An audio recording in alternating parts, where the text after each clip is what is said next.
Okay, welcome everybody to our Village Board of Trustees meeting for Tuesday, May 11th, 2021. We have a very packed agenda today, so we're going to try to move through it as quick as possible. One of the highlights that will be up early on is a presentation by our Marist guest, who is the Marist Environmental Science and Policy class doing their capstone project and give us a report on everything they've done. So I'm looking forward to hearing from them, and then we'll get into our regular business. So with that, I'd like to start the meeting by leading off with the Pledge of Allegiance. If you can all see the flag behind me, if I stand up, please stand for the pledge.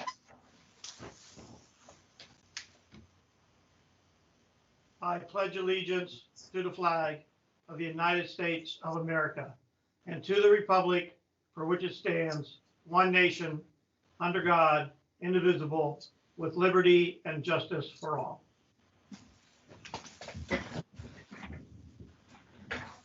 Thank you. Thank you. All right, the first thing on the agenda is public comment. Is there anybody present at this meeting that would like to make a public comment? Just please raise your hand and the village clerk will acknowledge you.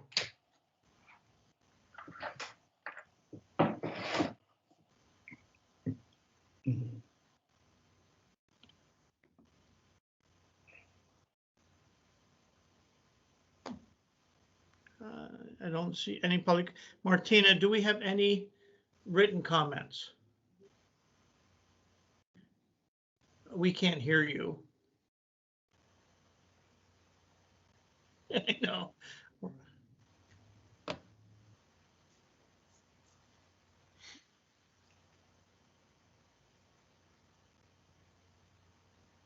Martina's having a problem with her mic, so bear with us a minute.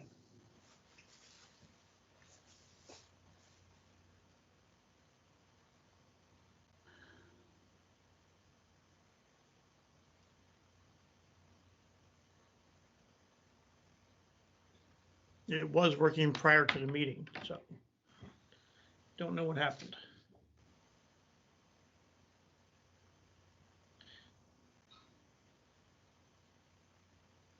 If you have a hard copy, I could read them.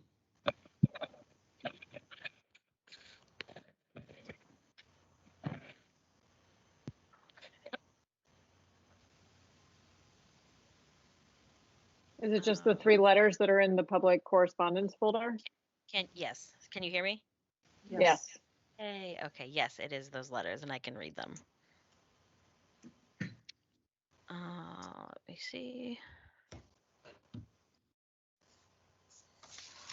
Okay. So this was submitted into Squarespace by Eric Blom on April 15th in regards to the Rhinebeck response video. His message said, the village website is now featuring a video which strongly suggests that people will somehow be prevented from going about their daily lives without first receiving the coronavirus vaccine.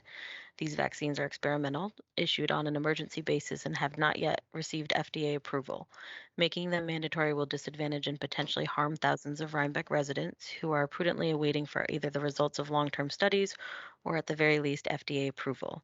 This push for mandatory vaccine passports is very worrying, as it has recently been made clear that the governor of our state upped the death toll of COVID by purposely changing protocols, putting COVID patients into nursing homes, and thereby exposing the most vulnerable to the disease at a time when there are ample beds available in the hospital ship Comfort and several emergency field hospitals. Oh, here we go. Sorry, my computer just froze on me.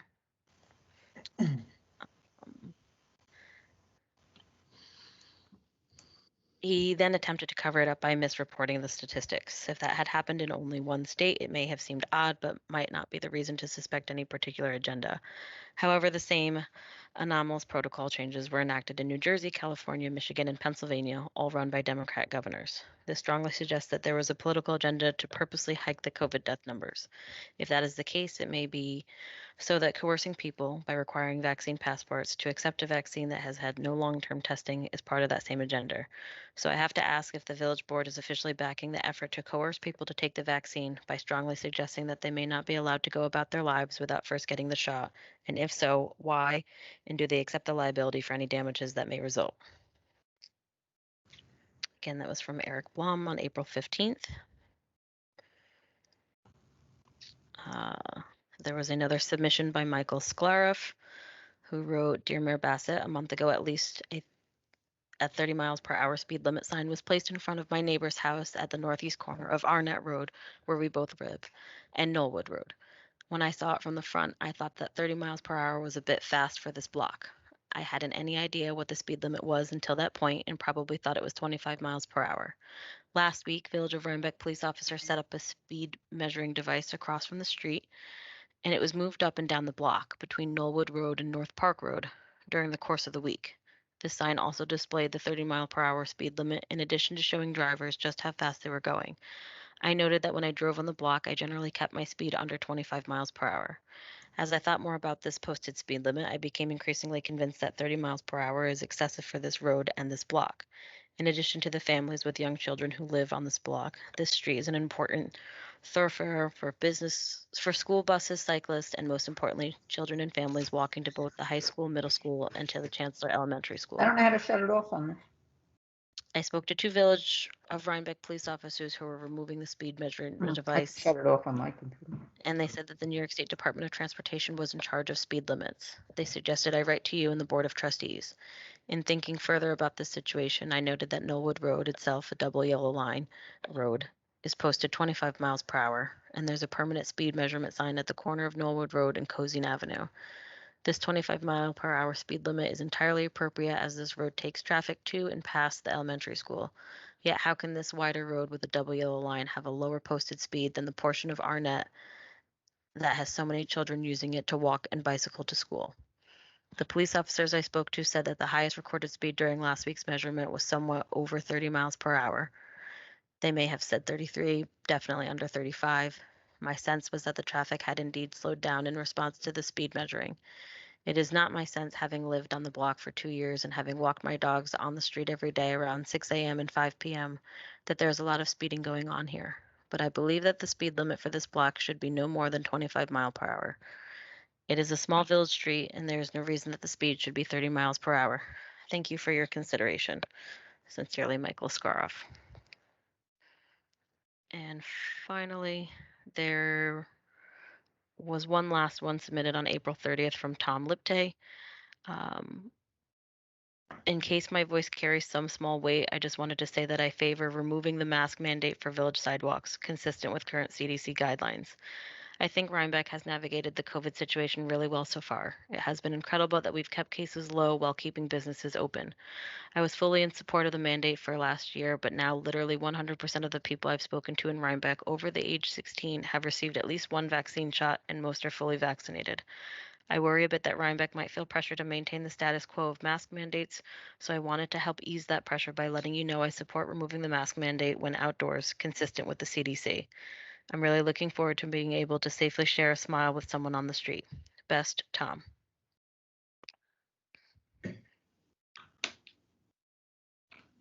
Okay, thank you, Martina. You're welcome.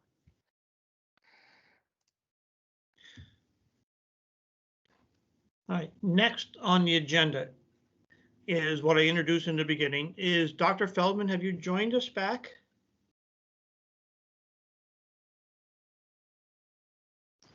Yes. Yep, there you are. Nice to see you. So we're at 6:13. You would, and your guests are, and your classmates or your class presenters are on. I would like to first have them introduce themselves, but I will lead off with saying that this is the Marist Environmental Science and Policy class that we started working with in 2019, was it? Yes. You know, in terms of working on the Landsman kill and measuring the flow and doing flood prevention. Since then, this class has taken on a lot of other projects, including the one just the other weekend with Trees for Tribs that Vanessa Bertozzi ran with our Climate Smart community program in planting trees to demonstrate a riparian buffer behind our highway garage. And now we are continuing that project to continue to work on, the monitoring of the Landsman kill and how we can do more with flood prevention. So with that, I'm going to introduce Dr. Richard Feldman, the professor for this class that we've been working with, and he will lead us in his presentation. And I'm going to quickly turn it over to my students. They're well prepared to give the presentation. Perfect. Hello, everyone. Sorry about the camera not working. It was working about 20 minutes ago and it decided to stop working. But can you all hear us nice and clearly? Yes, we can. All right, perfect. So let's see if this will share. All right. Can you all see that? All right. Yep. Cool. All right, we'll get started then. Hello. Thank you for your time and having us. My name is Brennan Duarte. I'm Matthew Badia. And my name's Katie Butterfield. And we are representing the Merritt College Environmental Science camping class of 2021. Now, as Mayor Bassett just said, this is a project that's been ongoing for the last few years. So we are here to continue that project and give you some recommendations on what we should do based on our work this past semester. So, to give a brief overview, we'll be going over who we are, the issue at hand, which is flooding in the Landsman kill, our current work from our three teams, which is the Mitigation, Policy, and Public Outreach team, the Equipment Implementation team, and the Discharge Model team. And then finally, we will give you some future recommendations on how we think the town should attack this issue based on our work. So, first, who are we? So, as stated earlier, we are the Merritt College Environmental Science and Policy class of 2021. So, although there are only 3 of us presenting right now, we are a group of, I believe, 12 people. I'm broken up into 3 teams. There was the Equipment Implementation team, of which Katie was the manager for, the Discharge Model team, of which Matt worked with, and the Mitigation, Policy, and Public Outreach team, of which I worked with. So, what have we been doing this past semester? So, the issue at hand, which I'm sure many of you are aware based on the previous work that our fellow classmates have done, increased climate disruption over the past years has led to rates of increased precipitation. So this, along with bottlenecks in the Landsman kill, have led to flooding of the Landsman kill. Now, this flooding has led to extremely detrimental damage and effects to the nearby properties and the surrounding village. So now we're going to go into what we have been working on for this past semester. All right, so to begin with, we have the Equipment Implementation team. And this semester, we had the pleasure of installing the Solence Level Vent 5 logger that was purchased by the mayor. And we installed that, as you can see, at the Village Highway Garage. It is currently monitoring the water level in meters and the temperature in degrees Celsius. And it is a sensor that will help with the Crystal Lake and the Asher Dam management, as well as stormwater runoff monitoring for the entire watershed. So it will help determine the conditions that will help open the dam valves that the other groups worked on. And here you can see the data that we have been collecting since the 23rd of April until the 10th of May.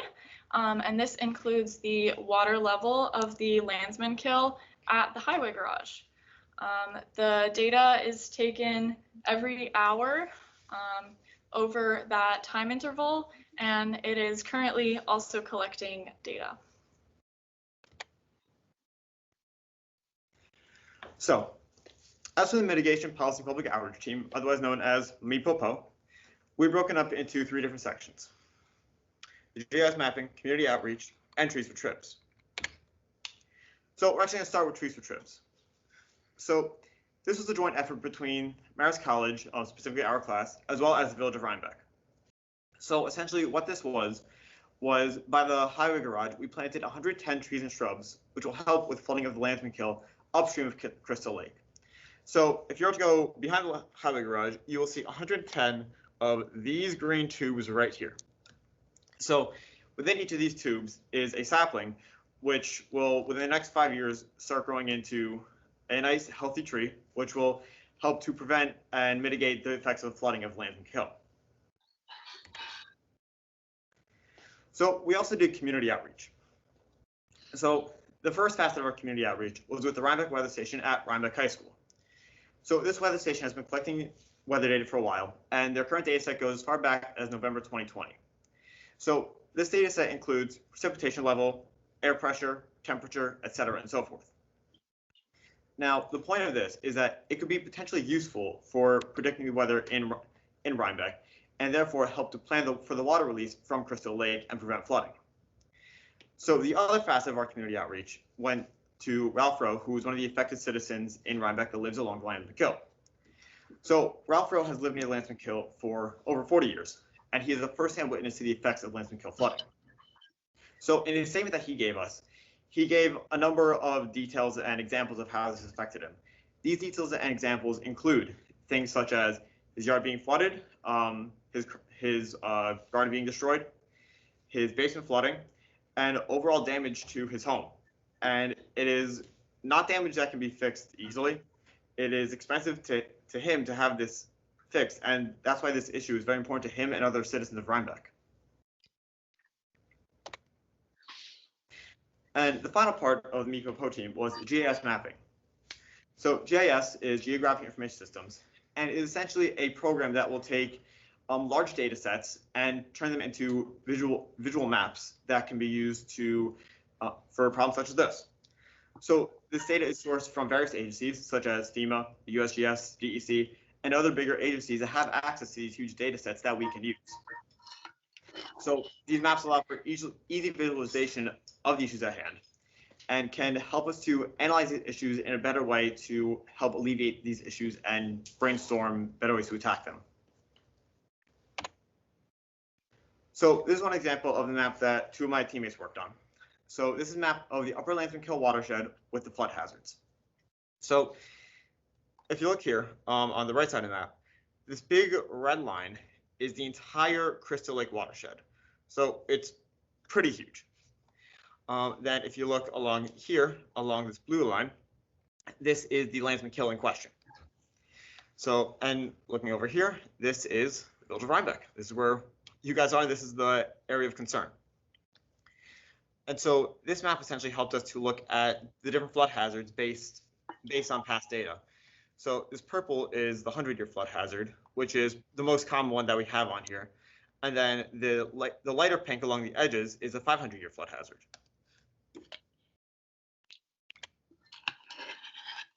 So we also have this map that includes both the classifications of soil and how well they can drain water, as well as a map of the impervious surfaces.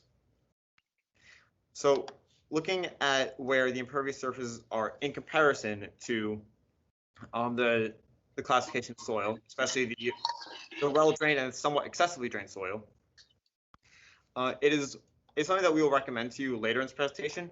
However, to briefly touch on it, it comes down to using permeable surfaces to mitigate this issue. However, we will talk about that later on. So I'm going to introduce our model, which is important in figuring out how long the valves of the dam should be open to accommodate incoming rainwater.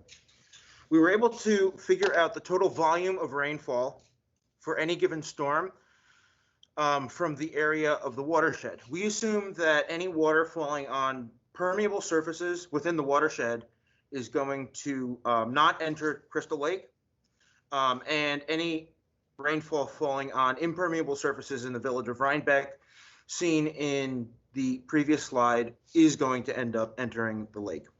And we can figure out the total volume of rainfall from that. Once we have a total volume of rainfall, we can determine the change in lake level as a result of that incoming rain from the entire 27.5 square kilometer watershed. And once we determine how high the lake is going to rise for a given storm, thanks to a controlled release, we can figure out how long the two small valves need to be opened to accommodate that level of water. So the question is, what does our model predict? For 1 centimeter of rain, our model predicts 100 hours of the two small valves being open, which is not what we see in reality. And there are several reasons we believe that to be true. We initially, the watershed turned out to be a lot more complex than we initially thought. This diagram here shows the water cycle within a watershed. After a storm, you're going to lose a lot of water in transpiration, groundwater infiltration, and evaporation, all of which will not contribute to an increase in lake level. Additionally, on a map shown a few slides earlier, there are several bottlenecks just north of the inlet to Crystal Lake. These bottlenecks are really what controls how much water gets into Crystal Lake and how quickly it enters. Sorry, my mask is riding up on my face. So then the question becomes, what does this mean for the model? Our model very accurately predicts the amount of rain falling onto your 27.5 square kilometer watershed. However, it does not take into account water loss through evapotranspiration, transpiration, and soil infiltration. Now that we have the level vent logger installed in the Landsman kill, we can begin collecting data on that as well as precipitation data to figure out the rate of flow of the Landsman kill into Crystal Lake. And once we collect enough data from several 100-year and 500-year flood events, we will accurately be able to determine how the amount of water coming into Crystal Lake. And then once we determine how accurately how much water is coming into Crystal Lake, we can use our controlled releases and figure out how long the two small valves need to be open to accommodate that much water.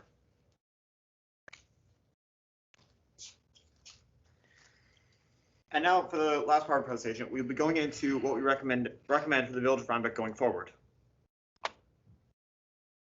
All right, so our recommendations for equipment to go along with the already installed level vent logger is going to be the addition of a TE 525 tipping bucket. And that is what you can see to the right of your screen. And that measures incoming precipitation data along with a barometric pressure sensor, which allows you to be able to understand the water level data along with the precipitation data that this tipping bucket will bring.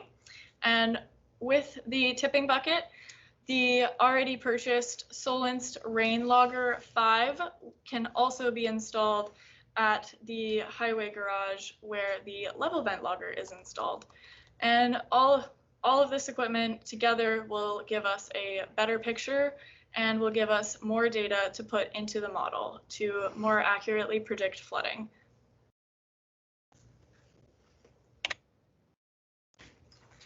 So from the MyFloPo team, we recommend three things. So the first is tree maintenance. From our Trees and Trips event, as I said, we planted over 100 trees behind the highway garage. And yes, we got it started, but it's going to need a little more effort than just planting the trees. So what we ask is that these trees and saplings are cared for and can help grow. It will take them about 5 years to mature enough to the point where they can survive on their own. So as long as they are checked on and cared for, they should be able to survive and thrive. The second facet of our recommendations is community involvement. So as we contacted Ralph Rowe, the same thing has to happen on a greater scale. Keep the community involved, utilizing their knowledge and experience for alleviating this issue. This is not something that's going to get solved overnight. It's not going to get solved by one person. It is going to be a joint effort among the entire community of Rhinebeck to help this issue to go away and to make it better for everyone involved. And the final facet of our recommendations is green infrastructure. I mentioned this briefly earlier, but the main part of this recommendation is permeable pavement. So based on where the soil classifications are in relation to the impervious surfaces, by doing things such as repaving your roads with more permeable substances, it will help to help drain this water from the streets and prevent flooding overall. Although it seems like a huge project, it will save everyone a lot of time, money, and effort going forward, and will overall be beneficial for the entire village of Rhinebeck. To summarize quickly, the unfortunate reality is watersheds are highly complex, and our model was unable to account for water loss to the hydrologic cycle. However, it is accurate in calculating the amount of precipitation as a volume of water added to the watershed. This, coupled with more data collected from the level logger, will allow us to, in the future, create a more accurate model of what is actually entering the Crystal Lake. All right. To summarize for equipment implementation, the level vent logger is installed and is measuring the water level of the Landsman Kill. And for the future, the rain logger with the tipping bucket will be able to collect the conditions both above and below the creek's surface. And that will allow us to better understand when to suggest opening the valves for Asher Dam. That would help mitigate flooding for the entire village. As for the MIPO team, the Village of Rymbeck now has access to a number of accurate maps made by my team members of the Landsman Kill watershed, impervious surfaces, and other facets of this issue. We have now also provided some preventative measures in case of a major storm event, as well as greater awareness of the issue at hand to garner public support from various parties. So this can hopefully all be used going forward to finally alleviate this issue. Special thanks to Dr. Rich Feldman and Professor Christopher Algazine for their assistance and mentorship during this process, as well as Mayor Bassett and Trustee Bertozzi for their help gathering documents and facilitating a lot of our work, as well as our professors at Marist for their assistance and expertise, Scottman for his assistance with the level logger, as well as the controlled release. Thank you. Are there any questions for us? This was very impressive, and thank you for all the work that you've done. I do have one question: is I'm not looking to this to end. I'm looking forward for us to continue this relationship into the following semesters and growing this project even more with the help of Professor Algazine and Professor Feldman, to culminating in a very more robust model for that's combined with the computer science modeling associated with putting out real-time reports. Is that possible? I think so. Yeah, the model is definitely something that can be worked on in the future. It is the amount of data we need to collect is fairly substantial. So several semesters worth of heavy rain events would be wonderful for the model to more accurately predict the incoming water. I think all sides of this project can be expanded. We focus specifically on the Landsman Kill. However, I believe that there are all different things that impact this issue and impact the village. So I believe that this is only one side of it. So going forward, there are different ways to analyze and take on this issue. But very well done. Very, very well done. Thank you so much. Thank you. Thank you. It's been a pleasure. I see Trustee Lewitt has his hand up with a question. Hi, I just want to say a terrific job, Marist. Just wonderful job. I did want to just throw one thing your way, which was that one of our flood events occurred when the ground was frozen, and it was during a spring thaw. And so at that time, basically all the ground was impermeable, and we had a tremendous rush of water down into the Landsman. So in your modeling, there may be times when the ground is actually impermeable, and you'll get, you'll get different results and different numbers. Just want to let you know that, but terrific and really enjoyable presentation. Thank you. Thank you. If you have any further questions after this, my contact information is at the bottom of the screen. Feel free to email or call me or Dr. Feldman. And thank you for having us, and thank you for your time and attention. We have two more trustees that have a question or comment to make. I'll start at the top with Trustee Slavy. Hi, thank you so much. Super interesting. You were hoping, I mean, hoping is the wrong word in this particular moment, but for 100-year or 500-year events in order to help your model. Out of curiosity, and this is for you or for Vanessa or for, you know, Professor Feldman, how many 100-year and 500-year events do we seem to be having at a faster clip than 100 years and 500 years? So with climate change, our area is going to experience a significant increase in 100-year and 500-year flood events and going forward in the future. Right. I mean, are you expecting it sort of like once every 2 to 3 years or once every 10 to 20 years? You have no idea. You know, we just know that it's going to be problematic and it's going to be a lot. I can't answer that, Dr. Feldman. My rough estimate is it's more like every 10 years for a 100-year event. Okay. All right. Wow. Thank you. Trustee Bertozzi. Yeah, I wanted to just pipe in here and say that the students were absolutely fantastic to work with, as is Dr. Feldman, of course, and we are looking forward to a continued collaboration. I also wanted to mention a couple tie-ins here. The students mentioned permeable pavement, and that really folds into the work that Trustee Lewitt and I were doing with the Green Innovation Grant proposal. And then also we're working on this natural resources inventory where we're gathering maps and data and research all to do with our ecosystem here. So this is another place that the research that the Merritt students are doing will be contributing to a larger effort. So thank you so much for that. Thank you. Jeff Christensen. Yeah, I just want to say thank you to the team, to Dr. Feldman, and especially to the students for the work they've done here. This was really outstanding and quite informative, and it causes me to wonder the loggers that were installed for the rain and the level. Do they provide real-time information that could be used by our village management team in a predictive way to monitor and proactively change the level of the lake to avoid flooding upstream? So to answer the first part of your question, the water level vent logger that's currently installed does have real-time data that can be collected, and it can be set to record data at different time intervals, depending on expected storms or depending on how much data we would need to fulfill whatever preventative model we would have in the future. It's definitely a possibility.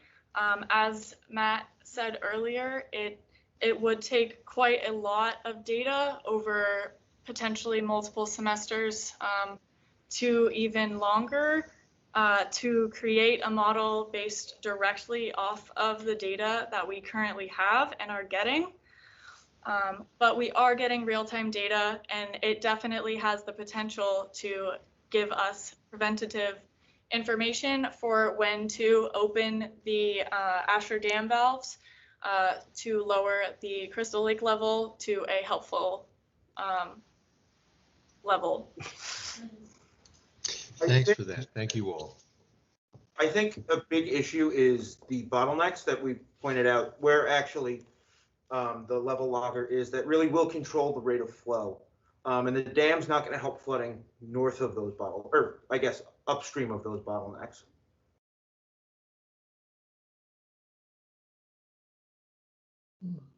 Dr. Feldman, any closing remarks?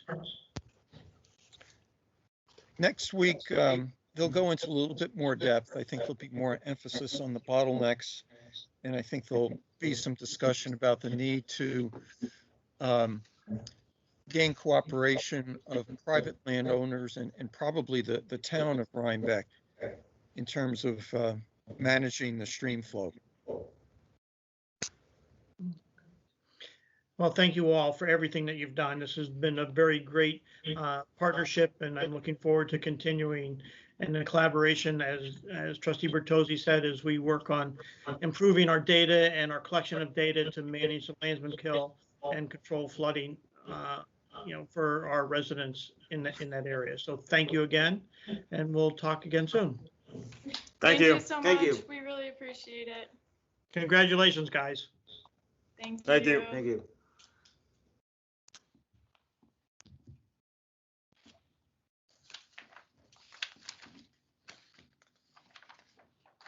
Okay, our next agenda item. Our next agenda item is the police reform chair, which everybody has received a copy of, and it was pasted out on the cloud. This is a result of the police reform committee that was run from August until April of this year. And the recommendation was to appoint a chair to establish the committees, to establish the main committee and all of the subcommittees to look at the recommendations put forward by the police reform committee. So that, as I drafted this description of the chair, there's been a couple suggestions, and one that we've been discussing is how do we include town residents into this? And the town residents would be included into the committee. And one of the things that Trustee Bertozzi said was, why don't we be willing to change the statement to say, be willing to lead a diverse group of village residents for an extended period, to be willing to lead a diverse group of Rhinebeck residents to an extended period. And I further extended that, and I would like it to say, be willing to lead a diverse group of volunteers that consist of people from various functions and locations with skills, which will have a much broader reach outside of the village, which means that I believe that the people that we're going to need on these committees going forward to work through all of these recommendations are going to require people even outside of the village and the town of Rhinebeck to participate, because there's going to be some unique skills to be brought into this. So I like your recommendation, Vanessa, but I want to expand it even greater. And this was something that I had put in my emails corresponding. So is there any other discussions or questions on the description for the chair?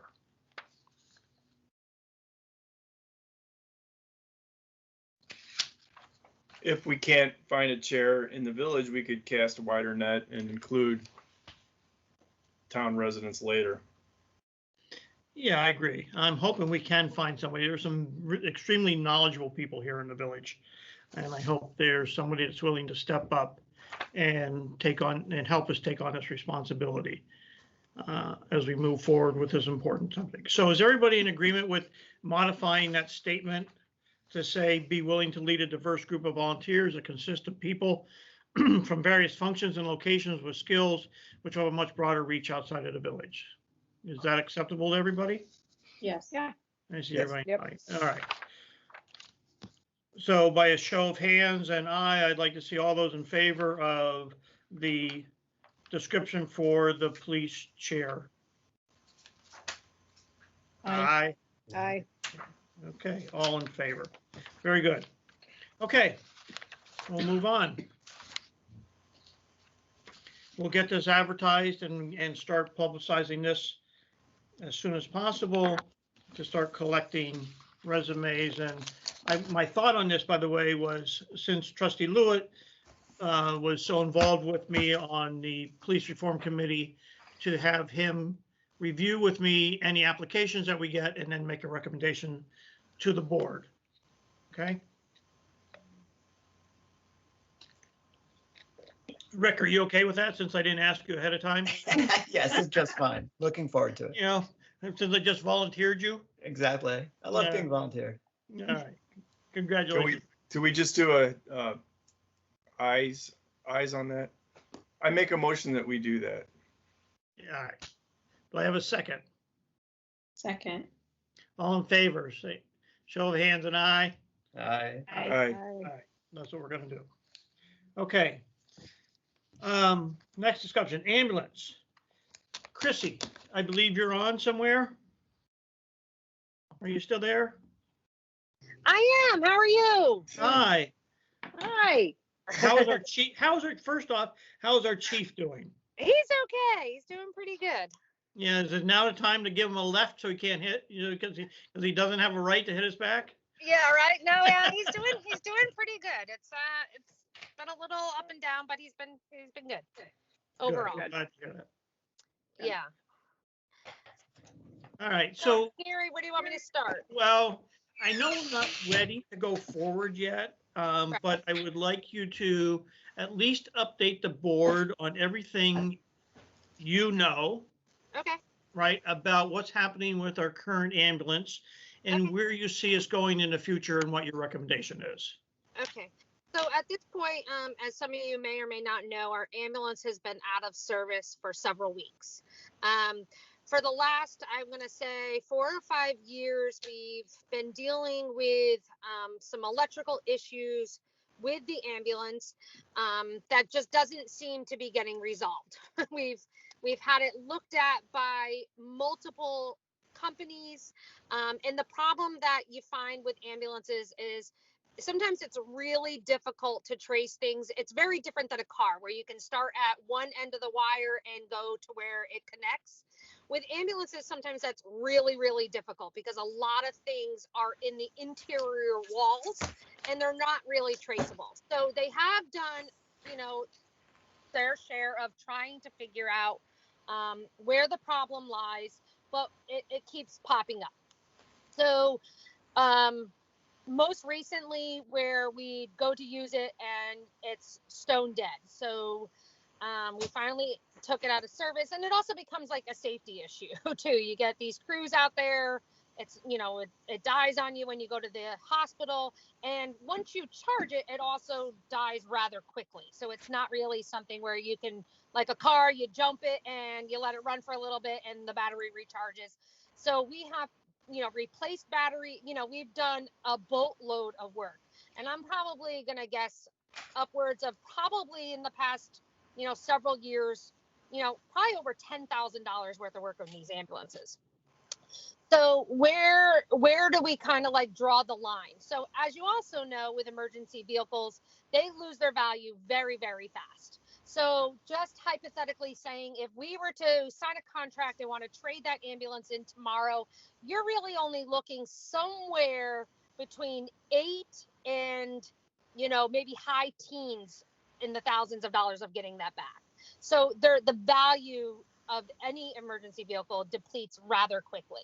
So with us, it's kind of like, okay, at what point do we kind of stop dumping money into a vehicle that we're not going to be able to regain in any way? So we have it down in Jersey right now. It's where it's been for a couple of weeks. They sent Jeff and I think Jeff may be on this, if that's Jeff Cotter that I see.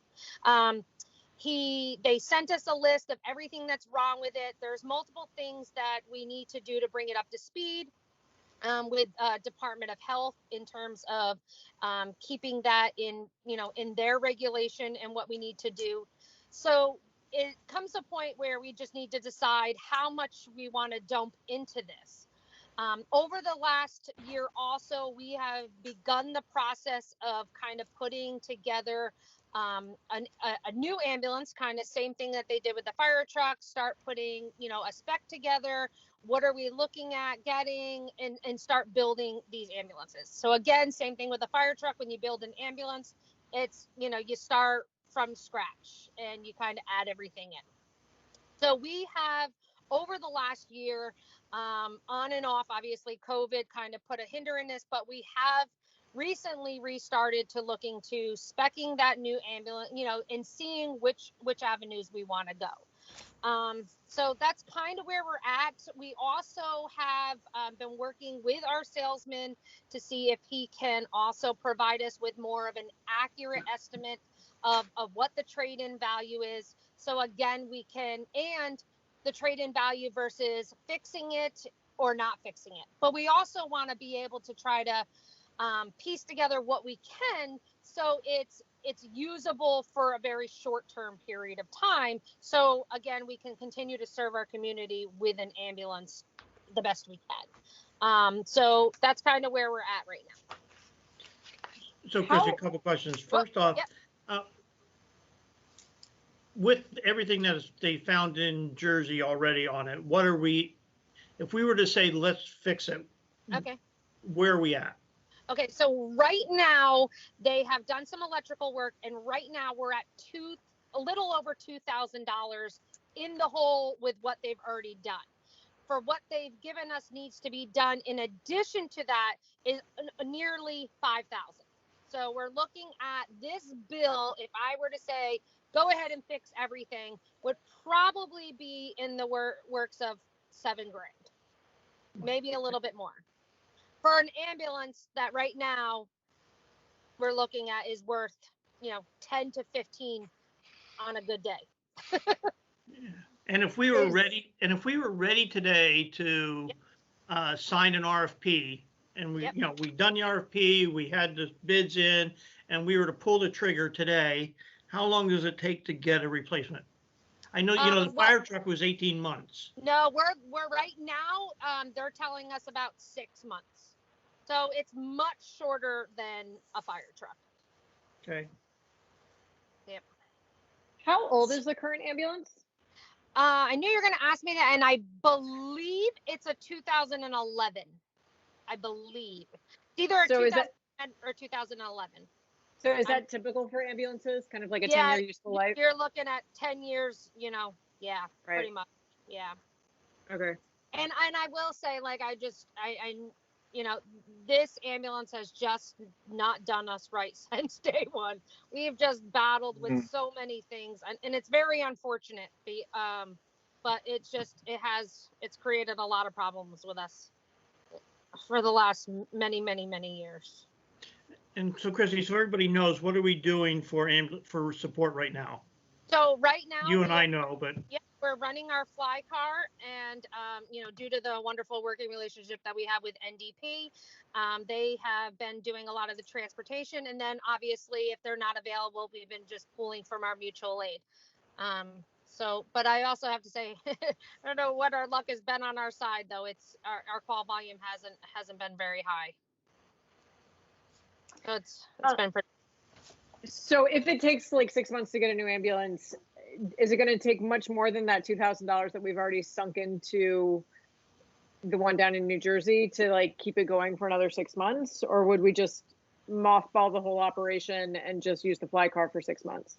Okay, so there's a couple answers to that. So I think that, we may we definitely have to pay the $2,000 that they've already done the work. So that we already know. If we also believe that there is a chance that maybe we could bring the ambulance back and maybe find a local repair people to, like one of the things were some brakes, different things that needed to be done. We could maybe find a vinyl place, because we also have some tears on the interior vinyl of the seats, which is against Department of Health regulation for obviously sanitary reasons and bloodborne pathogens and the whole 9 yards. So there may be something local. So we may be able to kind of piece together some of those repairs more locally for a lesser price. But if it does get to the point between, let's just hypothetically say, like Gary said, if we were to sign an RFP tomorrow and our ambulance, we do what we need to do to just kind of get us by, and 2 months from now it dies and we're done, with the company that we're actually looking at, they provide you with a loaner ambulance upon signing a contract. So we also have that in our back pocket once a contract is signed. What does the loaner is it free? I mean, it probably isn't, right? I mean, do we rent it? Do we lease it? The way that I understood it, it was kind of like part of the package. Part of the package, okay. Yeah. Like that. Obviously, it's a bottom of the barrel ambulance. So our ambulance comes with a lot of amazing features. So like we're going to go back to not having a power load, so there are things that you're not going to get with what we have. Obviously that we can, make do. But in worst case scenario, if our current ambulance cannot get us through we do have that as an option. Chrissy, there's a lot of stuff we could take out of the current ambulance and populate into a new one, is right? Yeah, in terms of gear, yes. And one of the things that we are definitely looking into is transferring the power load. Right. So the only thing at this point, the power load, in when I say is the mount that's in the box, our stretcher is due for replacement, and that would be whether or not we needed. Okay. Our ambulance was fine. That is something that's coming up anyway. So that is probably one of the only things that we would incorporate into it, is to get the new cot, because we're almost at that time.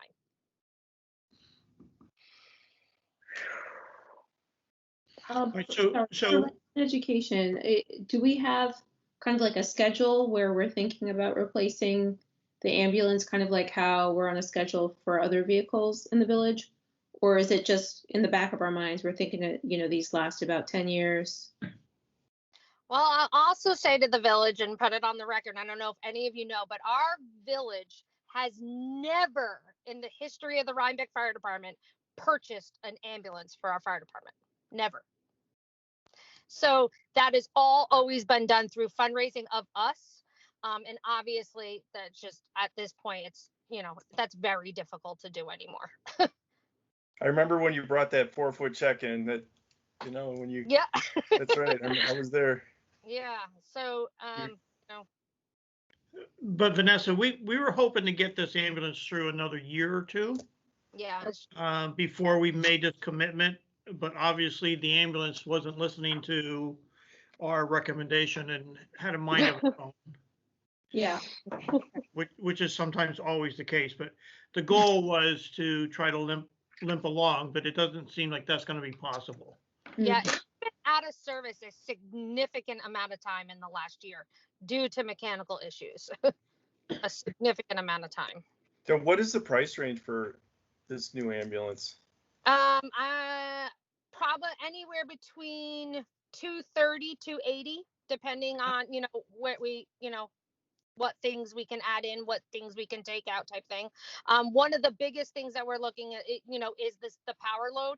The stretcher and the power load itself, you're looking at, that's a $40,000 ticket. So if we can get that transferred over, the power load is about a $28,000 saving. So there are things that we are looking at to try to piece it together, so it is cost effective. So Chrissy, what do we do next here? I mean, obviously we have to make a decision on fix. Right. Bring back and try to put back in service. Are you really thinking about, is your recommendation that we work in parallel here? Try to fix what we have and then move forward with try to get an RFP together.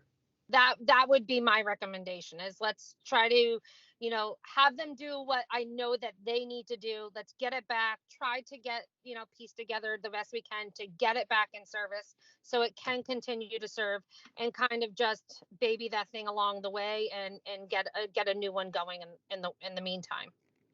All right. So the first decision is to spend a $2K, right? Mm-hmm. That's already decided, I think. Yeah, which is done. And then the next decision is to authorize you to start proceeding with an RFP to bring to the board, right? Yep. And the And 5K. And next month I should definitely have a better idea of like figures from you, what ours is worth, what we can, how long we think, we can project this. Right. Brant, the 5K, I thought we were going to try to solve locally and try to get different prices on here. Right? Is that true, Chrissy? Yeah. So like I said, we're 2,000, I think just a little over $2,000 that we are into with Jersey. And then try to maintain a little bit more here and hope that we can knock that bill down a little bit. That's for all those items that are included in that 5,000, pretty much we could do locally? That's my hope. Okay. Yeah, we're gonna look into, like, honestly, it's gonna take some research up, on Jeff and my part, to try to find local people. But we are, we really hope that we can do that, and also just kind of really see, if, like one of the things was the tie rods. Well, if that can really hold out for 6 months, then let's not do it. You know what I mean? Like, Yeah. we want to have like a timeline of the repairs. So if they're going to tell us, all right, the brakes are the most necessary, so we want to kind of like prioritize the list of what's really necessary now versus what we can maybe do or not do, because we can still get 4 to 6 months out of it. So you brought up some mechanical issues, and Rick, I'm wondering if with our power lift at the highway garage, if we had available time, if there's some things that maybe we could even do in-house for them. We'd have to ask. We'd have to talk to Scott. I think it depends on the extent of the repair. Sounds like we're talking about electronics. Sounds like the biggest problem. But Yeah, I know. But I was when she brought up tie rods and brakes and that kind of stuff. Right. I mean, we have to see it. I don't know what the weight of the ambulance too. We have to be in spec for, might be able to lift the thing. All I'm saying is if we could save some money and help them out, maybe we could do something internally. All right. It's worth a conversation. All right. So, Chrissy, I think I'd like to make a motion to authorize the fire department to go forward with putting together a bid package for a new ambulance and come back to us next month. Okay, perfect. Do I have a second? Second. Any discussion? All in favor, say aye. Aye. Okay, Chrissy, you got the marching orders. Awesome. Let's figure out what we Thanks, need Chrissy. to do. Okay. Thank you so much, Thank you. guys. Thank you Thank for you, the update. Chrissy. Yeah, have a good night. Take care. You too. Bye. Okay. Lydia, how about an outdoor dining update? We had a fun Friday. We had a fun Friday. We did have a fun Friday. We discovered how many people do not stop at that crosswalk in the middle of the village, even when there's lots of people lying on the pavement. So I'm sure everybody has noticed the barriers are in. I'm sure that everybody has also noticed that the barriers look like they were extras in the Iraqi war. And so we're under debate about allowing decoration. The county is going to take them, but the rules of you can't mess up our beautiful brand new barriers are no longer in play because they're not beautiful or brand new. So we're thinking about allowing painting, and whether that's just like the highway guys go out and do a nice gray just to make them look a little bit more pulled together, or whether we entertain ideas from the local artist community of doing murals or something. So I'm willing to take all suggestions and ideas and thoughts. But that went in. It went in really well in partnership with the county. It was great. It was a fun day. The village police were very helpful. The highway department was very helpful. And the county, as always, has been incredibly helpful during this whole process. So, and it was interesting. Some restaurants were so excited about it that they started moving tables into the area before the fire department had a chance to fill up the water barriers. And so we had to calm everybody down for a couple hours. So it really was sort of a village-wide effort, and I'm glad it seems to have worked out. I'm going to talk about these in reverse order. While the barriers were going in, Al from Village Pizza asked if he could have barriers, and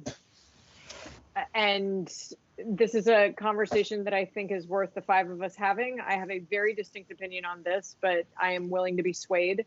Al was asked in February or March if he wanted barriers. He said if they were going to be concrete barriers, he did not. So we took him off the list. And in his outdoor dining permit that he submitted on April 28th or 29th, he did not include a plan for barriers in his drawing. We asked him when he asked for barriers the day that they were being installed, what he would do with them. He said he would just move the 3 picnic tables that he has currently on the sidewalk into the barrier area and not add any more tables. And so The Department of Transportation was very helpful. They were, asked all the good questions, made sure everything was super safe. I do not know how they would react if I went back to them and said, hey, by the way, can we? It's also losing at least 4 parking spaces along the north side of East Market Street for not actually increased dining capacity. And so, and to be perfectly honest, I feel like it's a little bit of too little too late. And if we do this for Al, then we end up kind of in a can of worms situation potentially. But I did want to bring it to everybody's attention that this was a request that was made. I don't recall what we did last year with Village Pizza. Do you? We didn't, there was no barriers. There wasn't any barriers. On that side. There's Beyond Cinnamon. Yeah, there was a general thought that if there was if restaurants had existing outdoor dining, then, they were okay. But we did this year, especially, we did go up and down East Market Street and ask every restaurant owner and sort of shop and whatnot if they wanted barriers, and you see the results. So. But to add to that decision making, the county has made available additional barriers if we want them. Right. So at least we wouldn't have to buy more. They're actually staged right up here at Fork in the Road. Yeah, and they're willing to hold on to them for us until we make this decision between us and then the Department of Transportation. Has Village Pizza filed an application? They filed an outdoor dining application for their existing plan, and it was one that they filed on April 28th or 29th, and it shows what they have done. It is not asking for anything beyond that. So they have not yet filed an application for anything okay, expanded. Okay. No. And Rick, to represent, just to put everything out on the table, Al said that he verbally came in and requested it. So yeah, whether just so that's on the record. He came in and requested the barriers. Yes, after the application was in. Sometime between April 29th and when they went in on Friday. But we don't have anything in writing. Right. We don't have anything in writing. And at that point, the plan had been with the Department of Transportation for 2.5 weeks. I see.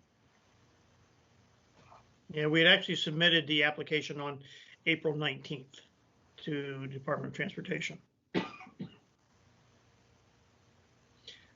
There's, I mean, could be way too tangential, but we still haven't closed out the water line project with the DOT, and they're holding $100,000 in escrow for our contractor.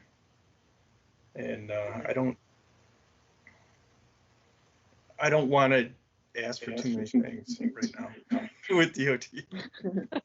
It's actually 2 different groups, Brant. So well, I don't even know how much they communicate, but well, I know maybe they do, Gary, maybe they don't. But I don't know if that would even enter into this discussion. Gary, I said it was really tangential. Okay, that's how I started it. All right. So, what does the board want to do? I mean, I am deeply. I don't want to buy any more barriers. I mean, well, Grant, we said we don't have to buy them. They're available right next door. The county's going to give them to us. Well, they'll lend them to us for the season. I don't know why we would, why would we reduce street parking if it's not adding additional outdoor dining? That's the whole point of doing this whole rigmarole. And it's a balance between parking and outdoor dining. And if there's no balance there, then why do it? I would have to agree with that. Yeah. That's probably the best basis to make a decision on. That he already has an approved plan that they submitted. He's got the space outside. There's nothing additional. Yeah, and his space is in compliance. Like there's nothing, wrong with the way he's currently laid things out. that he would have anything added to by getting the barriers. All right. So it sounds like Okay. we've reached a conclusion here. Okay. That we're not going to move forward with this. And so, Lydia, do you want to communicate or do you want me to communicate? I'll talk to him. Okay. I mean, he did say if it became a hurdle, Yeah. he was amenable. Yep. Okay. All right. So let's move on. Bicycle. Let's talk about a little bit about bicycle. Are you done with outdoor dining? I'm sorry. Yes, I'm done with outdoor dining unless anybody has any comments Well, about outdoor no, dining. let's go back and revisit the paint thing real quick. Yep. I have communicated to county. I have told them we're going to paint them. Whatever we want to do, we should let the community know, right? Yeah. That we're going to be amenable to that option. My preference is that we paint them a flat gray and then open it up to after that.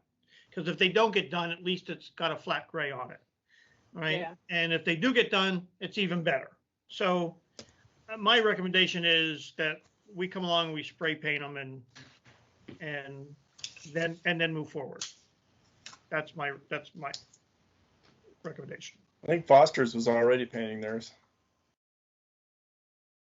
Foster's? Yeah. They don't even have any.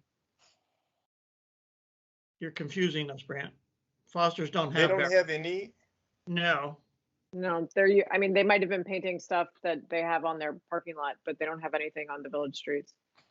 They're painting their planters, maybe. Yeah. Well, maybe that's what it was. I don't know. And they're they were planting boxwoods in their planters the other day. I don't know. But they have no barriers, Brant. Someone was painting. Maybe it was Market Street. Oh, well. There you go. I don't know. There you go. All right. So, all right. I'd like to make a motion that we paint them a flat. We enlist the support of our highway department and whatever help we can get to paint them a flat gray, and then we open it up to suggestions from the community. Do I have a second? I'll second that. Any other discussion? They might, it might be pretty easy for them to just put some fill in those gashes with some concrete too, and then before they paint it. Well, most of it, Brand, is on the edges, the exteriors. So we would have to form them. It's the outside edges that are all banged up on them really bad. It's a simple form though. Well, no, it's not, because there's metal bracing there that requires a bracket to go in that you use to join them together. So I suggest you go look at them. It's a little. Yeah, I saw them. All right. You don't so think you could trowel some concrete on there? Maybe, I don't know. I'm not a concrete Maybe. person. There's notches in them.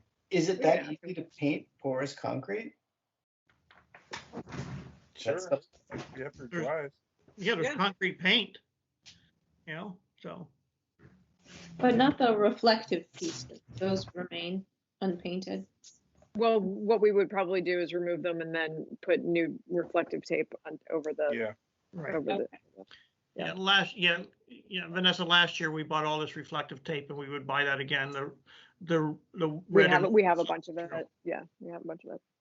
Okay. All right, so I have a first, we have a second. All in favor of painting them flat gray, aye, and raise your hand. Aye. Okay. I'll work as DPW here and get that going. So then the other thing that arose during the whole outdoor dining conversations amongst everyone was the fact that people are on their bicycles in the downtown area.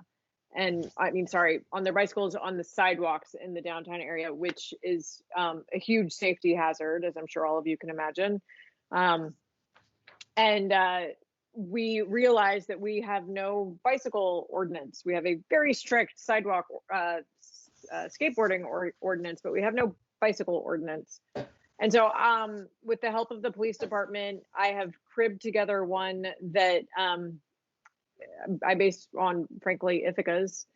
And I just came up with an idea. And this is very much just an idea, and I have no pride of ownership over it. But it's basically that no adult can be on any sidewalk or footpath designed for pedestrians on a bicycle anywhere in the village. And no child 10 year, well, so nobody can be on anything in the central business district, and then children 10 years of age or older can be on sidewalks outside of the central business district. And for the purposes of this provision, the central business district is Route 308 between Center and Garden Streets and Route 9 between South and Livingston Streets. And I think that perhaps we can discuss this, and then, you know, whatever we decide, we can have a public hearing on, and yeah, and I'm sure the public hearing will change it more. And then there's a small fine associated with it. So Lydia, just want to clarify the dimensions. You're saying no adults on riding a bicycle on sidewalk anywhere in the village. Is that correct? Yes. Yeah. Okay. And actually what it is no person 11 years or older can be on a sidewalk anywhere in the village. But then 10 years of age or under are allowed to be on sidewalks, just not inside the little central business district. Yeah. I've been a cyclist my whole life. I've probably ridden on sidewalks in 10 different countries, 8 different countries, and I've never ran into anybody. I can't get behind this. For the whole village, or for the business district? I mean, business district during this time when we have the tables out, but eventually I just think it's too, I'd like to keep with the, the semi-rural character of the community. I understand that it gets busy on weekends and stuff, but I just wonder if it's a solution in search of a problem.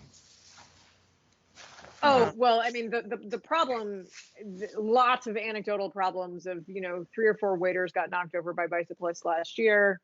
Well, yeah, I understand now. Yeah. Yeah, right. So, yeah. No, I'm for it now during this time where we have tables out there and stuff. Well, maybe what we could do is just like maybe we could just sort of constrain it to the central business district area and have it be temporary for the moment. But what I'm trying to do is really solve the problem for the moment. And if we decide that we want to solve the problem, if there's a problem long term, we can have that conversation. But I'd very much like to solve the problem for the moment. Yeah. Can we do I'm with Grant here on this. I personally do not want to restrict bicycles because there's too many kids going to and from school that are older than 11 that ride their bicycles, and for safety reasons, they are also riding on sidewalks in some of the areas of the village. So I really am hard pressed to, take away that privilege that they have in terms of riding on the street when it really don't feel as safe. And I also agree with how Brant put it. Again, growing up I never grew up in a village or a town. I grew up in the country, so I didn't have the advantage of sidewalks. But I was always envious of my cousins when I went to visit them, that they could ride anywhere and not have to worry about traffic. And, it seems like an act of, we're trying to solve a problem. Now, I also agree that in the congested village center from the municipal parking lot down to Montgomery Street, it'd be a nice thing to try to do, but enforcing it and catching them and having the police there at the right time to stop them, we don't stop skateboarders today, right? And that law has been in place forever, and I think it was put in as reactionary when skateboarders became popular and they were all over the place. But now we have a half a dozen skateboarders riding all over the village. And quite honestly, when we paved Livingston, Chestnut, and Platt, they loved it. And they were out there in after hours skateboarding and rollerblading and on those roads because they were in such good shape. So I don't know if we have the enforcement capability to do this in a real-time proactive way, even if we did pass something. I'm going to disagree a little bit. Two issues. One is, if we're going to do a law, the cycle is pretty long. We're going to be a long way through the dining season by the time we get it done. Not if there's something we can do more quickly, but I agree about, let's put it this way, I think that there is an issue in the central business district, and I've walked down the streets and there've been people on their bicycle, I've been on the sidewalk and people have been on the bicycles, and our sidewalks, we have trees, we have planters, there's seats, it gets pretty narrow. I really don't think anybody should be riding their bicycle on the sidewalk inside the central business district. I mean, I don't think anybody should be, even little kids. They're just too narrow. The other parts of the village I would leave alone, but I do think that it is a bit of an issue, and I think I would regulate it strictly inside the central business district. How about speed bumps? Speed, Sorry, it was like this. That was like the voice of God coming in. speed bumps, like where did you have speed bumps in mind? Well, we're on Livingston Street. Certainly cars turn round. Oh, yeah. Oh. But Okay. I'd never thought of it before in connection with bikes, but maybe it would work with bikes. But we're talking on the sidewalks, Andrew.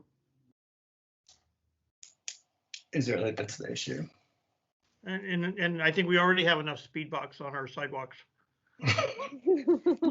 I'm not trying to make fun of your suggestion, Andrew. I'm just serious that we have a lot of sidewalk issues. Oh. All right, so Okay, so maybe this can be like a. we got to keep moving here. Let's not, Okay, so so where are we with this? I mean, temporary or not, is this something that we should consider having in place for this summer, just for the central business district? It seems like Gary and Brandt, you're against it altogether. I have a problem with just because we don't enforce it means we shouldn't have a law about it. And I also have a problem with having laws that we don't enforce. And so like, that's kind of a separate issue. But, I think as a community, we should, I would like to say that I don't think it is safe having pedestrians and strollers and wheelchairs and dogs and leashes and bicycles, like all in the same spot with waiters and tables and plants and all the rest, and people coming in and out of stores. And so I do think that this is a problem in our central business district, and if people understand, and if we have a couple signs up saying, please walk your bicycle in this area, I think that would be, I think that would at least, I don't know, like we would be trying to address the safety issue. yeah, so you're and Lydia, I'm okay if you want to put a sign up that says, please walk your bicycle in this area, but that's not writing a law. That's just making a recommendation like we have with the mask. What you're saying is make a recommendation like we have with the mask. Why don't we try something like that? Like what, instead of passing a whole law and that whole process, which then we have to, undo or fix. Yeah, or why don't we just say, like, let's just start with some public education and outreach. We can ask the school district to, send in the newsletter to all the parents, please tell your kids that, it's not safe to ride your bike on the main streets of the business district. And put up some some signs just to raise awareness to it. And I guess I'm just going to go a little bit further. With the governor's emergency orders, is there a way to create the bicycle ban without having to pass a permanent law? Is there any? I know that we basically, the orders that allowed us to relax regulations, but it didn't say you could enforce any others, right? That was the wording of the document from the governor. Yeah, I don't think so. I don't think, Rick, but I don't know the Yeah, answer. I think that. I mean, that's just my general recollection. Okay. All right.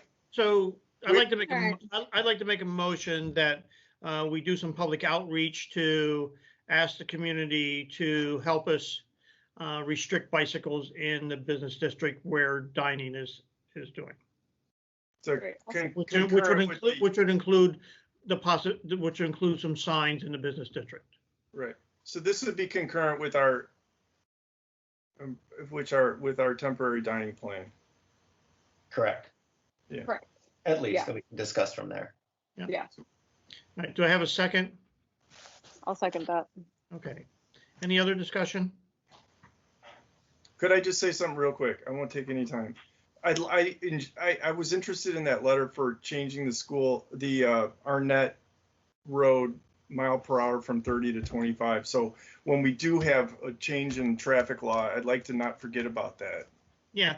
And Hey, let's take a look at that.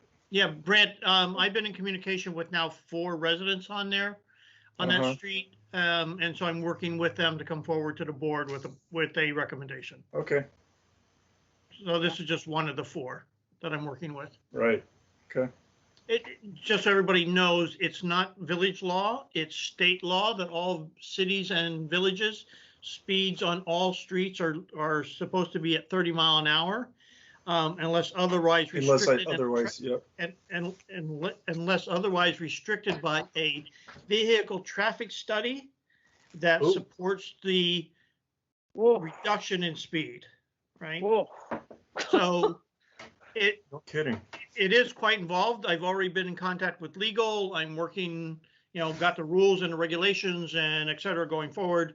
So stay tuned. Okay. Wow, that's a lot.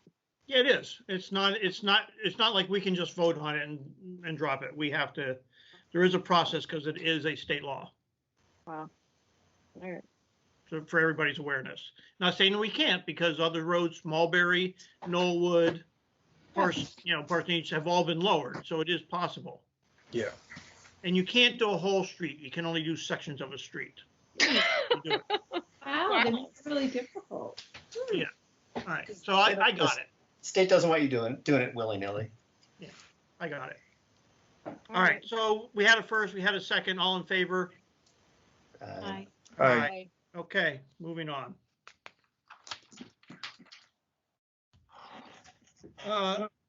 Emergency backup with camo. I'm gonna try to move through this as quick as possible too, but for everybody, but if we have, we can discuss it. As everybody knows, we recently had an event with our water treatment facility where we were short-staffed, and it was all due to COVID-related illnesses. But that doesn't restrict us from happening at any time when we have the staffing that we currently have at our wastewater treatment plant, our water plant, et cetera. So we've had in the past an agreement with CAMO, who has been trained on our wastewater plant to provide operational support for us 2 years ago when we had the issue there. And now they are trained on our water plant as well, to be able to provide us with certified water operators in an emergency as need be.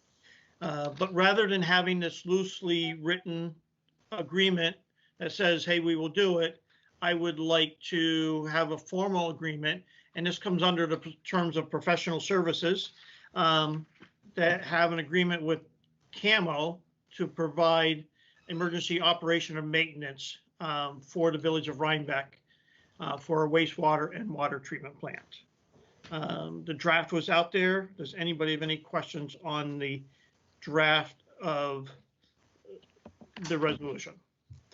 No, I just wanted to mention one more thing, in that it's also when, for example, with the wastewater, when our chief wastewater operator goes on vacation, for example, we need to show the regulators that we have a licensed operator in place. So this is documentation that we're covered.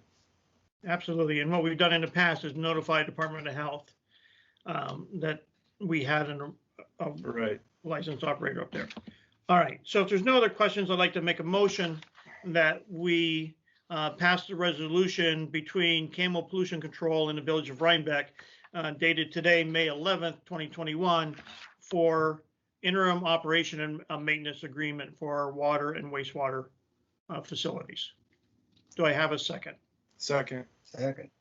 Any other discussion?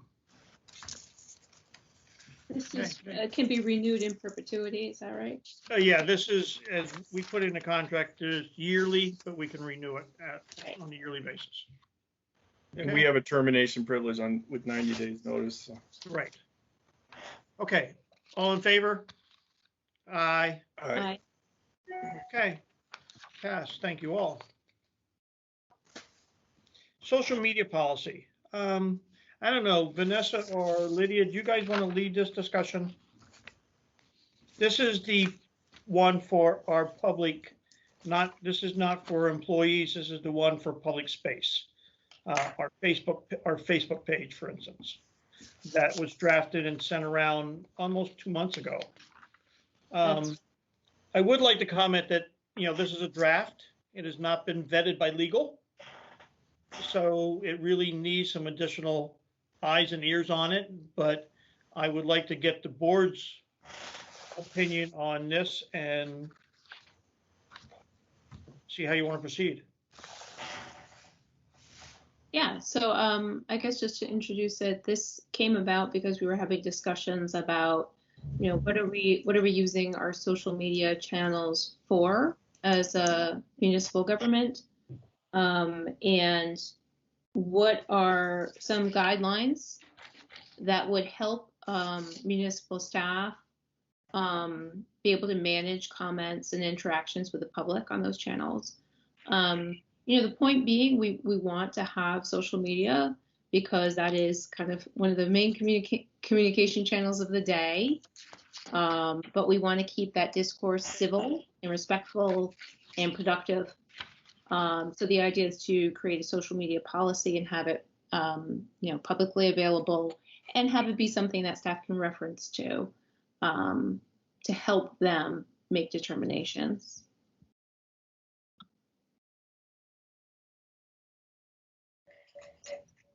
I mean, I personally think this is something we need and we should have in place. Well, what it does is it helps us, it helps define for the general public why we have our social media accounts and what we plan on doing with them. But it also helps us, point to something saying that was inappropriate, or we took that down for this reason, or we didn't respond to that because of this. Like it just, I think, helps give clarity on the whole 9 yards. So. And I'm thinking about in Facebook, does this mean that if somebody writes something the equivalent of a letter to the board, that it gets incorporated in the same way? I mean, is this somebody says, well, I wrote on Facebook that there was a problem with the stop sign over here and you guys didn't do anything. I think there's something included in there, Rick, that says that, board members are not required to read every comment. Yeah. There are channels for taking public comment. Yeah, we did put that even though Facebook is considered a two-way street, for instance, we cannot block communications on Facebook postings by other parties because of the First Amendment rights. And Facebook is set up as that two-way street. You have to allow it, but you can list the rules in which, as Lydia pointed out earlier, of which those comments have to be abided by, that then you can remove them. One of the issues is that all comments, and Rick and I participated with an organization that approached the village to want to do this for us. You're supposed to preserve and collect all data. All right, and Facebook postings and comments are also supposed to be preserved in the same fashion you would preserve anything else. So if a comment gets hidden for a reason, it still needs to, if somebody hides a comment, it would still be captured. So there are organizations out there that do that. They collect and do whatever, to provide that.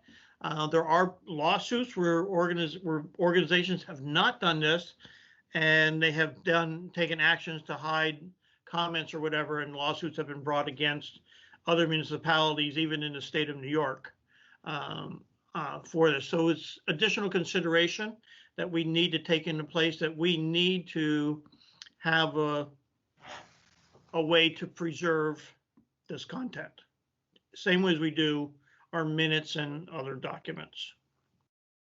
I am against opening Facebook for comments to the general public.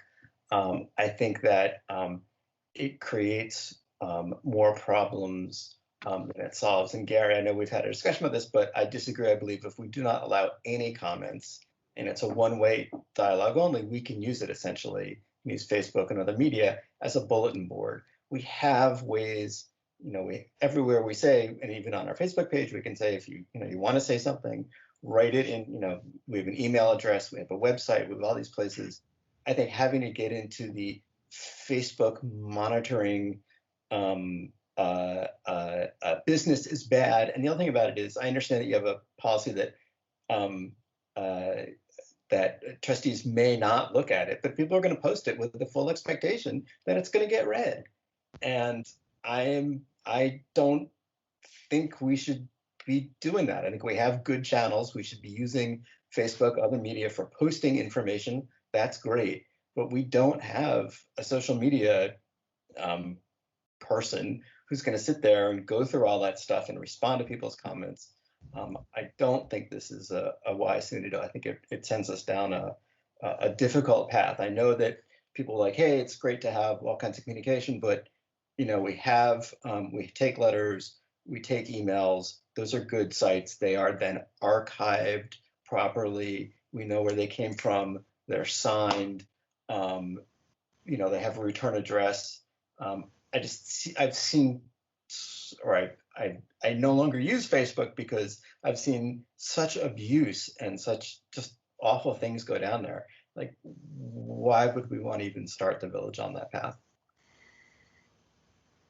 And I think this applies to Instagram. I know, Vanessa, are you posting climate stuff on Instagram? Mm-hmm. Yes. Yeah, so the same rules and regulations or whatever we do would apply to an Instagram account. Right, but I mean, as we heard from the lawyer, if you as long as you have a copy, if we put out a public notice, say that we're going to be bonding for a fire truck, and we put it on Facebook, as long as we have a copy of the public notice, even a paper copy that was repeated other places, that's all we need. We don't have to archive the Facebook edition of the public notice that went on to Facebook. And I feel like this is like such a morass that we're getting into. I really want to head it off at the pass. So personally, I've never been on Facebook, and I think I was on it for 5 minutes when we tried to do those meetings. But so yeah, I won't even be aware of what's being said. Well, I think we need to be clear that, like, if we do have comments, and respectfully, Rick, I disagree. I think that our community should be able to communicate with us in all of the ways that are possible. But that being said, only if we are capable of monitoring the flow of the conversation on Facebook.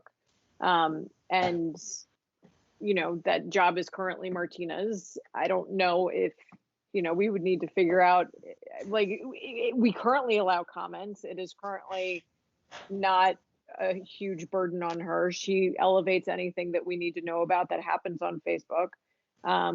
And, a policy like this just allows us to have some clear boundaries around the kind of comments that we welcome on the page. I guess, one second, Brant, I want to answer Brant, respond to Brant, because Brant, everything we put on Facebook goes out in email and on the website. So no, yeah, I mean, that's it's all shared. It's all, so I just want to make sure that everybody knows that we just don't put on one media.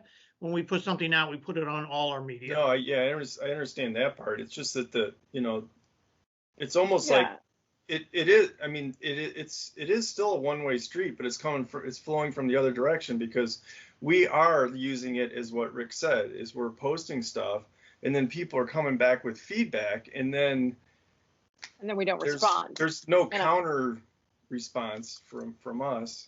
Yeah, I think if we're gonna, I think if we're gonna do this, I think we actually need to be willing to have the conversation. I don't think it's just like a spot for people to yell at us without us responding. And so I think if we are willing to have comments on, then we also need to be willing to have the conversation. If we're not willing to have. And not necessarily like you, Brant, or you, Rick, but like someone from the village, needs to be having the conversation with the people who are talking to us. And if we don't have the manpower or the appetite to do that, then, perhaps we do turn comments off until we do discover the manpower, the appetite to do that. But I think if we're not willing to actually have a fulsome conversation, and I think we should figure out a way to do it, but not if it's going to sort of bury existing staff under a deluge of Facebook conversations. Yeah, I don't think we have the ability to have any one person respond to all the comments that are out there. They're too diverse. I don't think there's a lot of comments, you guys. Yeah, not that there's a lot, but they are diverse. We need a press secretary. I actually, Lydia, if you don't want to pass a law for something you can't enforce, I don't want to create a message system that I'm not going to read or that's not going to get read reliably. And I think, it's like, and I know, Vanessa, we get some comments, but there are some people who have posted inappropriate things, and a flame war can erupt in seconds, right? And then how come you replied to this person but not to me? We've seen, people are let themselves loose on Facebook and some of these media channels like they wouldn't if it has their email address attached to it. And I'm just Lydia, I don't think we have the person power to really effectively use this channel. All right, if we had somebody who really had the time and effort and had to respond and could thought through respond and take care of it, that'd be one thing. But I don't think we don't have that kind of excess person power. In a matter of kind of keeping the conversation, the meeting agenda going here, we could debate this for a while. I'd like to make a recommendation that we continue to work on this because I think it does need to be vetted by legal, and we get some legal opinions and come back with this. And I would like somebody to take on that responsibility.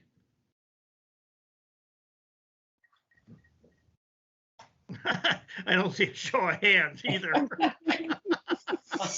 Yeah, I can strangle it in the bathtub if you want. Because it needs to be done correctly. All right, I'll take it. I'll take it. All right. I don't know who went first. Lydia, Vanessa. I went first. You want to arm wrestle over this or what? As long as everybody can promise that I can stop being DPW superintendent, I will do this. Yeah. That was final with shock there. All right. So I make a motion that we have Trustee Slavy continue to work on the social media policy and vet it out with legal and come back with, in the future, no date defined to give us a recommendation. Do I have a second? Second. All right. All in favor of putting Trustee Lydia back to work? Say aye. Aye. Aye. Thanks, Lydia. You're welcome. Okay, moving on, fairgrounds. I don't know if you've all heard, but the state has allowed the fairs to go on this year. And the state fair is going to be held, and by default, the Dutchess County Fair is going to be held. But we do not, I spoke to Andy just the other day, and I'm going to go meet with him again tomorrow. Just so everybody knows, there's no guidance yet, right? We don't know what the rules are. We don't know how they're going to do it. They don't know how they're going to do it, whatever. But in preparation for this, the fairgrounds has submitted a letter, as they have in the past, that the Board of Directors of Dutchess County Agricultural Society respectfully submits the dates to restrict vehicle traffic on Montgomery Street north from Platt Avenue, except for access to designated parking lots. Parking lot attendants will be at the end of Mulberry and Platt to direct vehicles to the designated parking lots. The dates for restricted vehicle traffic are as follows: Tuesday, August 17th through Tuesday, August 31st for the Dutchess County Fair. Signs will be posted informing the public prior to restricting vehicular traffic, And if there are any other questions or further requirements, please call the administration office. So this is everything that we've been doing, that we've worked with the fairgrounds for the past 2 years on, to be able to better manage people getting into private parking lots as well as their parking lots, and to manage the traffic flow, to allow emergency equipment to also get access when needed. So that's the primary purpose, is to allow emergency equipment.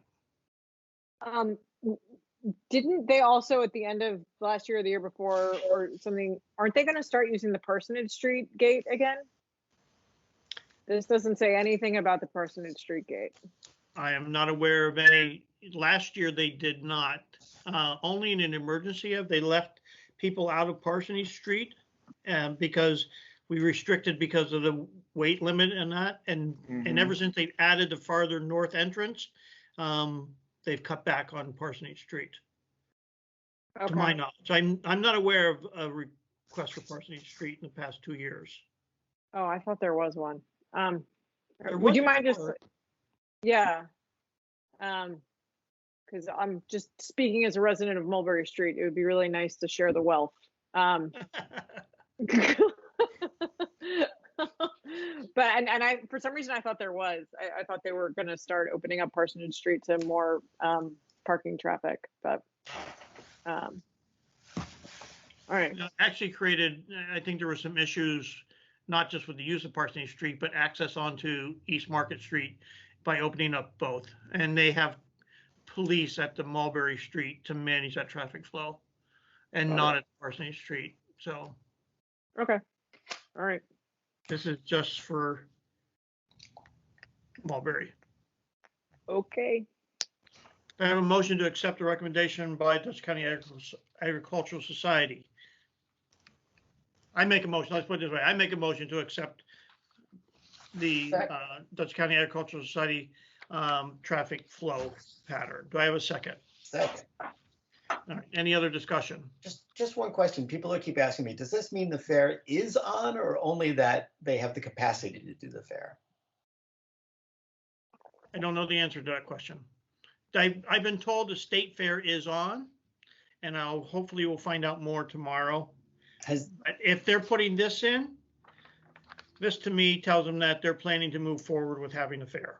But as of yet, the Agricultural Society has not issued a formal statement about what they're doing for the fair. I have not seen one. Okay, that's really this is all I've seen. Okay. I'll find out more tomorrow. All right, all in favor? Aye. Aye. Aye. Okay, thank you. Lydia, let's talk about a ZBA appointment. I apologize for my miss on the agenda. For those people who are looking at the agenda, I will take the bullet for this one. I missed it on the agenda for appointing for having a reappointment for a vacancy on the Zoning Board of Appeals. That is quite all right. Thank you very much. I have spoken to, and I would like the board to approve the reappointment of Judy Merritt to the Zoning Board of Appeals. She has been on for at least one term, and I think two. She is very good. She is an engaged village resident. I would like to keep her involved. And there we are. Is that a motion? That is a motion. Second. We have a second. Rick, second. Any other discussion? So I was on the board with her, and she's good at it. So she's an attorney also. And thank her for volunteering, please. Yeah. All right, all in favor, say aye. Aye. Aye. All right. And just while we're talking about this, we're still accepting applications for the planning board. So if anybody knows of anyone, please encourage them to apply. I had forwarded you another one last week, right? Yep. You have. Yep. Okay. Getting on that.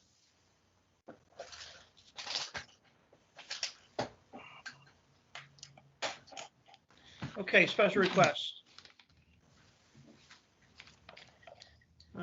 Foster's Outdoor Music. There was quite a few. packages in there. I guess in summary, Foster's had originally submitted an event application for every other week. They now want to modify that for every Sunday to have a live music event outside at their tent. It's called Incidental Outdoor Music. There will be a solo artist performing with one speaker and microphone on every Sunday starting April 18th through October 24th, I believe it goes through. I would very much like to amend that to starting April 18th and going until the same requirements that we have around the outdoor dining. You know, if the state of emergency is lifted before then, because how long are we going to let them keep their tent up if the state of emergency is lifted? I thought under the, well, you're right, since they're not in the DOT, they're on their own parking lot. What do we? Yeah, We right. as a village board, we as a village board can, I think, amend the, you know, let me back up. We took a lot of our laws and suspended them under the emergency order. All those laws, when the emergency order goes away by the state and by the county, immediately come back into play. Exactly. So I think by default, we can't. Problem solved. Okay. Yeah. May I? I'm sorry. May I just interject? If the tent has to come down at some point, we fully expect that. But Foster's does have a permitted outdoor dining area in any event, so they could continue. I don't know if we'd have to submit a new permit for that addition for a different location if that happens. Yeah, I would think so. I mean, this application was under the tent, right? Okay, that's fine. Yeah.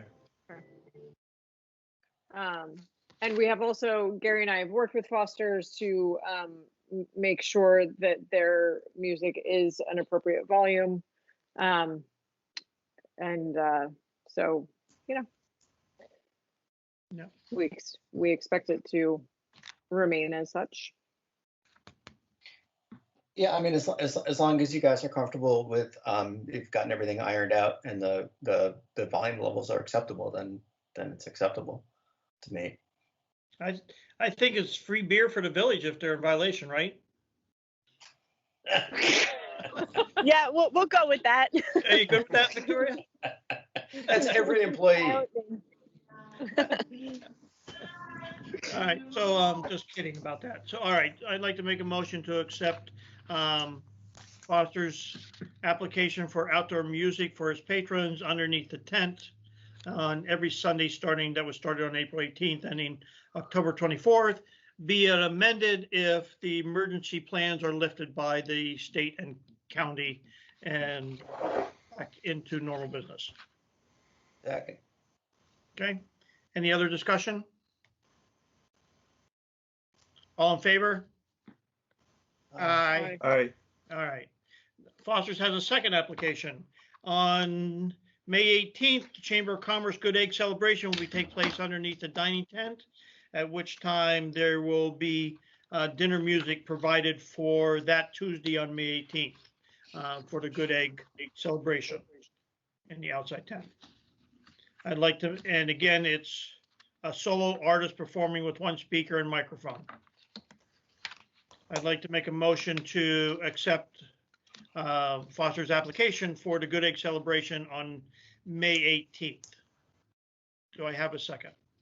Second. Any discussion? Okay, all in favor, raise your hand by saying aye. Aye. Aye. Aye. Okay, thank you all. Next one, Beekman Arms, across the street. Thank you, guys. You're welcome, Thank you, Victoria. Victoria. Never free beer if you're in violation. Yeah. Good beer. All right, Beekman Arms. So the Beekman Arms would like to also do the same thing under weather permitting on their outdoor lawn, have permission for outdoor music. I'm looking for the actual title of this, but I guess it's live music. It's a violinist. Well, it's either a musician or a violinist, depending on the date. It does vary, but it is various dates throughout the season, weather permitting, on the outdoor lot. Do you know what day of the week it is? Are we gonna have Yeah, battling this is, music? well, the event dates start on 5/14, which is what? May 14th is this week. So the that's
All right, I'd like to make a motion to adjourn the executive session. Second. All in favor?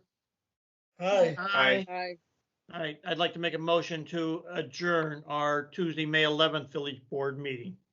Second. Second. All in favor? Aye. Aye.